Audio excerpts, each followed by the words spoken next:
Sosok artis TA diduga terjerat prostitusi online, kerja model, dan selebgram.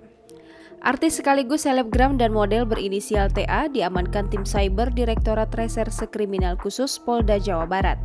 TA diduga terlibat prostitusi online. Berdasarkan pantauan di lapangan, tim cyber di Treskrimsus Polda Jawa Barat tampak memboyong dua orang, yakni TA dan sopirnya. Saat diboyong petugas, artis TA tampak menutupi wajahnya dengan baju corak kotak-kotak kekuningan yang dikenakannya. Artis TA langsung dibawa masuk ke gedung di Treskrimsus Polda Jabar sekitar pukul 18.30 waktu Indonesia Barat, Kamis 17 Desember 2020. Diamankan di sebuah hotel di Bandung, Kasubdit Cyber di Treskrimsus Polda Jabar Kompol Reynold Simanjuntak menjelaskan bahwa TA diamankan di salah satu hotel di kota Bandung. Pengungkapan dugaan prostitusi online ini berawal dari 4 tersangka lainnya yang sudah ditangkap terlebih dahulu. 4 orang yang berprofesi sebagai mucikari ini ditangkap di beberapa tempat yang berbeda.